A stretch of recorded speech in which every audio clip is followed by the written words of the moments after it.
Buenos días, mis queridos hermanos. Que la paz de nuestro Dios les acompañe en este día. Hoy trataremos de reflexionar sobre un otro texto en el tema que os prometí que trataremos para poder profundizar todo lo posible y tratar de entender ese gran misterio de la piedad. El tema que hoy reflexionamos sobre él está titulado El Creador Encarnado. Y vamos a ver qué es lo que nuestro Dios trata de transmitirnos. E indiscutiblemente grande es el misterio de la piedad. Dios fue manifestado en carne, justificado en el Espíritu, visto de los ángeles, predicado a los gentiles, creído en el mundo, recibido arriba en gloria. La encarnación de Cristo es el misterio de todos los misterios. Y quiero resaltar esto, aparte de que ya lo está resaltando el texto, mis queridos hermanos, pero cuando Dios nos habla del misterio de todos los misterios, no lo sé vosotros, pero ¿no creéis que nuestro Dios quiere atraer nuestra atención sobre un evento que es sumamente importante? ¿Y no creéis que trata de transmitirnos un mensaje a través de este misterio, verdad? Porque está claro que es un misterio que habrá que sondar, que profundizar de él hasta la eternidad, pero si nos habla una y otra vez de este misterio y trata de ayudarnos a entender, no es porque algo importante ha pasado en la encarnación. Eh, espero que espero que no sea yo el que trata de convenceros, mis queridos hermanos, sino que los textos a los cuales siempre os pido por favor que profundicéis para tratar de entender esta realidad, ¿verdad? Y para poder tratar de entender también la otra realidad que resalto yo una y otra vez, que el enemigo de Dios nos ha engañado. Y en muchos aspectos, no solamente en esto, ¿verdad? Cristo era uno con el Padre y sin embargo estuvo dispuesto a descender de la exaltada posición de quien era igual a Dios. Para poder cumplir su plan de amor para la raza caída, Él se convirtió en hueso de nuestro hueso y carne de nuestra carne, es decir, uno como nosotros, ¿verdad? Igual que nosotros. Solo había una sola diferencia había en Él. Él no había pecado nunca, por lo tanto no era separado de su Padre, igual que Adán, ¿verdad? Igual que Adán, antes de pecar, por supuesto. Sin embargo, viene en la naturaleza igual que la de su madre, ¿verdad? Conectado también con el Padre Celestial. Y eso es lo que esto trata de ayudarnos a entender, ¿verdad? Por esta profundidad del asunto. Fijaos, os pido disculpas porque hoy veo que la voz no me acompaña, ¿verdad? Habría sido una humillación casi infinita para el Hijo de Dios revestirse de la naturaleza humana, aun cuando Adán poseía la inocencia del Edén. ¿Y qué es lo que trata de resaltar aquí? Que Él se ha hecho hombre. Por eso dice, habría sido una humillación casi infinita que Dios, el que creó al hombre, se convierta en una de sus criaturas, ¿verdad? Eso es lo que trata de decir.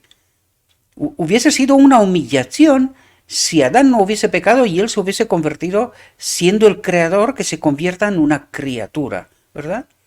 Sin embargo, eso es lo que trata de resaltarnos en el texto, ¿verdad? Cuando profundizamos de verdad y quitamos de nuestra mente los prejuicios, ¿verdad? Eso es lo que trata de destacar.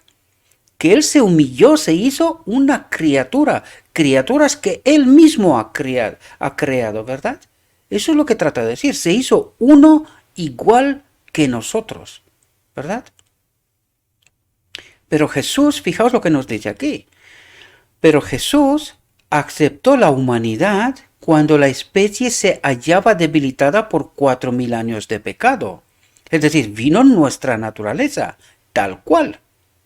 Como cualquier hijo de Adán, aceptó los efectos de la gran ley de herencia, los efectos del pecado, ¿verdad? En la carne, en su carne, con la diferencia de que él nunca eligió pecar. Nunca, ¿verdad? Esa es la diferencia. Y la historia de sus antepasados terrenales demuestra cuáles serán aquellos efectos, ¿verdad? Él vino en la naturaleza de su madre, después de 4000 años de pecado, ¿verdad? Porque María no nace un ser diferente a sí mismo, ¿verdad? Más allá del hecho de que en él habita el Espíritu del Padre, ¿verdad? Pero aparte de este hecho, él viene igual como cualquiera de nosotros. Y eso es lo que el texto trata de resaltarnos, ¿verdad? Lo que pasa que no acabamos de creer y de entender lo que Dios nos dice, porque esto no está escrito por mí, sino que es que está allí desde hace tanto tiempo, ¿verdad? Fijaos, dice, mas él vino con una herencia tal para compartir nuestras penas y tentaciones y darnos el ejemplo de una vida sin pecado. Si hubiese sido diferente a nosotros, no podía ser nuestro ejemplo. ¿Entendéis? La única diferencia que había es que para ser ejemplo para nosotros, ¿verdad? Tuvo que explicarnos que el hombre conectado con su espíritu, puede obedecer. Esa es la única diferencia. Por eso ese es nuestro ejemplo. Sin embargo, vino como uno de nosotros. Y nosotros, conectados con su espíritu, podemos seguir sus pasos, ¿verdad? Eso es lo que el texto trata de decir. No sé si mi mente es tan rara que entiende lo que parece ser que nadie más quiere entender, ¿verdad? Bueno, sí, hay algunas personas que sí entienden, ¿verdad? No quiero ser exclusivo, no es eso lo que trato de decir, ¿verdad? Y lo digo porque ahora os comentaré una cosa, ¿no? Por eso lo comento. Qué tremendo contraste entre la divinidad de Cristo y el impotente niñito nacido en el pesebre de Belén. Y sin embargo, el creador de los mundos, ¿entendemos? El creador de los mundos, aquel en quien, atentos aquí, aquel en quien habitaba la plenitud de la divinidad corporalmente. ¿Quién es la plenitud de la divinidad corporalmente en el hombre Cristo? ¿Quién es? El Espíritu del Padre, ¿verdad? Dicho por él mismo. Se manifestó en el desvalido bebé del pesebre. ¿Quién se manifestó en él? El Padre. Podemos entender, y esta es la única diferencia, pero por eso también es ejemplo. Nos dice, todo aquel que está conectado a su espíritu puede obedecer. Eso es lo que trata de decir. Puede seguir sus pasos. La pregunta es si lo creemos, ¿verdad? Y fijaos lo que nos dice aquí. Dice, la divinidad y la humanidad estaban misteriosamente combinadas y el hombre y Dios se fusionaron. ¿Y él no es nuestro ejemplo? ¿Ejemplo de qué? ¿O para qué? ¿No es ejemplo precisamente para este asunto? ¿No es lo que él quería destacar en realidad, verdad? En la obra que él quería hacer, reconectar al hombre con su espíritu, con el espíritu del Padre. Eso es lo que él vino a hacer, ¿verdad? Si entendemos que la encarnación se ha hecho el sacrificio para la expiación, y si entendemos que la expiación es la reconexión de las dos naturalezas, pues ahora podemos entender en qué él es ejemplo, ¿verdad? Él vino para demostrarnos qué es lo que un hombre en nuestra condición caído, un hombre en mi condición, ¿qué es lo que puede hacer cuando está conectado con el Espíritu de Dios? Eso es lo que vino a demostrar, ¿verdad?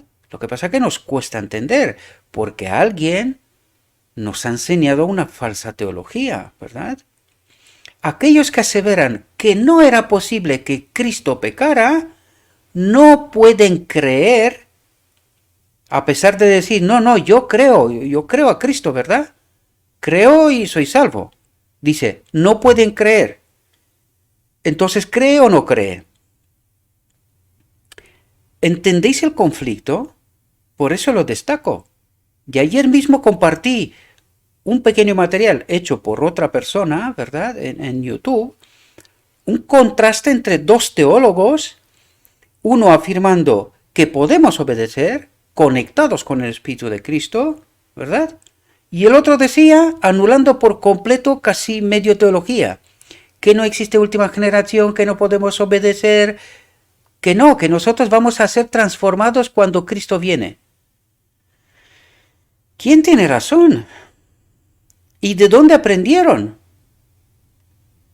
¿Podéis entender? Uno cree porque está aprendiendo del Espíritu de Dios, de su palabra, y el otro de dónde ha aprendido la teología que está predicando.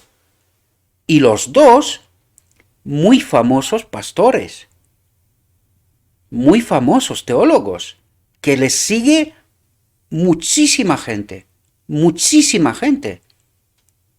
Por lo tanto, como digo yo, podemos entender que el enemigo de Dios nos ha engañado, al menos a algunos, que son mayoría en realidad, ¿verdad? Con este evangelio evangélico, como lo llamo, ¿verdad? Predicando el amor, tranquilo, no te preocupes, Cristo ha muerto por ti, eres salvo, sin entender la profundidad del mensaje que Dios trata de revelarnos, ¿verdad? Y entonces, cuando escuches a uno y escuches al otro, ¿con qué te quedas?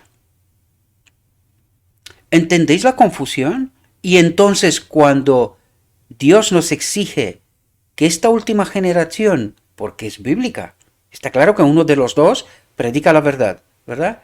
Y esta última generación tiene que ser purificada de todo malentendimiento, ¿verdad? La pregunta es, ¿qué creemos? ¿A quién creemos? ¿A quién escuchamos? ¿Verdad? Porque cada uno de estos teólogos, cuando sueltan un material en internet, lo ven miles, casi en el día. Y mi pregunta es, al que está engañado, al que predica un falso evangelio, por decirlo así, los que le siguen, ¿qué pasará con ellos? Por eso os digo una y otra vez, mis queridos hermanos, que estamos confundidos. Y los mismos maestros de Israel están confundidos, no todos, pero buena parte de ellos, ¿verdad? Porque todos aquellos que predican el auténtico evangelio, por norma general, son minoría y son marginalizados. Y los demás, aunque algunos de ellos puedan entender el evangelio, no se atreven a predicarlo, porque no se atreven a ser marginalizados, a ir a contracorriente, ¿verdad? Por eso digo lo que digo, no es porque tenga nada. Yo podría traeros aquí los materiales, pero yo no quiero destacar a nadie, personas con nombre y apellido. Ya se destacan ellos solos, no hace falta que lo haga yo. Pero claro, mi problema, o sea, lo que trato de ayudaros a entender es que el pueblo de Dios está confundido entre varias teologías, varias teorías. Y la pregunta es, ¿a quién creemos? Porque por desgracia, el pueblo sigue a sus maestros, ¿verdad? Y no es porque no deberían de tener un liderazgo, porque no es eso lo que estoy destacando, sino que deberíamos de creer a Dios por su palabra. Por eso nos dice aquí, aquellos que aseveran que no era posible que Cristo pecara, no pueden creer. ¿Y qué fe tienen? Porque ¿qué es la fe? Creer a Dios por toda la palabra que sale de su boca, ¿no? Por lo tanto, ¿qué tipo de creer es? Que Él verdaderamente tomó sobre sí la naturaleza humana. Ni siquiera esto se lo creen. Lo creen un ser especial. Por lo tanto, está anulando su obra. ¿Cómo puede ser ejemplo Él para mí si Él es diferente a mí? No puede ser. ¿Podemos entender? Entonces, ¿de quién es ese evangelio? Del demonio. Del demonio. Y la gente lo sigue. ¿Y por qué? Pues porque no se quedan con lo escrito está. Se quedan con lo que dicen los maestros. Da igual que diga la verdad o no. Pero nosotros tenemos que comprobar. Solamente así podemos saber quién predica la verdad y quién no la predica. ¿Verdad? Pero desgraciadamente nos gusta el camino fácil, ¿verdad? Que alguien nos dé de comer ya todo cocinado, preparado y ya está. Y el evangelio fácil. Dios te ama, no te preocupes, Cristo ha muerto por ti, eres salvo. Qué pena, ¿verdad? Pero ¿acaso Cristo no fue tentado? No solo en el desierto por Satanás, sino a través de toda su vida, desde la niñez hasta su edad adulta, ¿verdad? Pero ¿por qué no pecó? Porque él estaba conectado con el Espíritu del Padre. Y esto es lo que quiere destacarnos. Esto es lo que quiere decir. Por eso vino, para reconectarnos con su Espíritu y así terminar con el pecado de medio de nosotros. Pero la pregunta es, ¿lo creemos? Pues no. Por eso creemos que solo con creer ya somos salvos, o que pecando hasta que Cristo viene también somos salvos. ¿Verdad? Apostasía sobre apostasía, falso evangelio, ¿no? Nuestro Salvador tomó la humanidad con todos sus riesgos. Ojalá entendiéramos esto. Por lo que está diciendo es que Él fue uno igual que yo. Uno igual que yo. Por eso Él puede ser mi ejemplo, porque fue igual que yo. Y pasó por este camino por delante, antes que yo, y por eso se ha convertido en mi ejemplo. Para creer que Él puede hacer esta obra. Que si yo me conecto con su espíritu, yo puedo obedecerle. Eso es lo que trata de decirme. ¿Lo creemos? Ojalá. Se vistió de la naturaleza humana con la posibilidad de ceder a la tentación, como nosotros, pero Él nunca eligió este camino. Jamás. No tenemos que soportar nada que Él no haya soportado.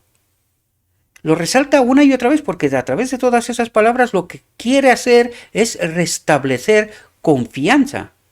Adán en Edén desconfió de Dios.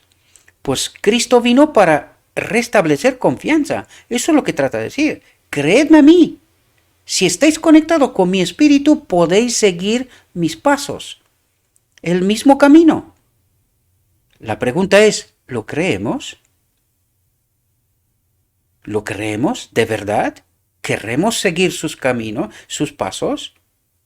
¿Queremos experimentar este camino del Maestro? ¿De verdad? Esta misma mañana me mandaba un hermano un texto que lo trataremos pronto. Como acabaremos esta serie que nos queda poco, trataremos este texto para que podáis entender, mis queridos hermanos, la auténtica realidad. De lo escrito está, ¿verdad? Aquí tratamos, lo escrito está. Lo que quiero resaltar es lo escrito está, no a mí. Lo escrito está, ¿verdad? Yo lo hago, pero ya os lo dije, yo soy irrelevante. Lo que nos interesa es la verdad. Lo escrito está. Y eso es lo que trato de destacar. La verdad. Nada más. Espero, mis queridos hermanos, que esta reflexión os haya podido ayudar. Os invito, como siempre, dejaré en la descripción el enlace al texto en origen, ¿verdad? Y espero, mis queridos hermanos, que podéis llegar a las mismas conclusiones a las cuales llego yo, ¿verdad? Porque hay solo una verdad y un solo espíritu, ¿verdad? No podemos llegar a 7000 conclusiones. No puede ser. La verdad es solo una. Es solo uno. Cristo. Y Cristo no dice dos verdades. Solo una. Por lo tanto, a través de su espíritu solo tenemos que llegar a una conclusión que nos costará, que tendremos que reflexionar mucho, que estudiar mucho, que orar mucho, que tratar de entender. Por supuesto que sí. Pero al final hay solo una verdad. Hay solo un espíritu verdadero, auténtico, el de Cristo. Bueno, mis queridos hermanos, espero que os haya servido esta reflexión. Os deseo que tengáis un próspero día y que en todo lo que os he dicho os lo he dicho en nombre de Cristo Jesús. Amén.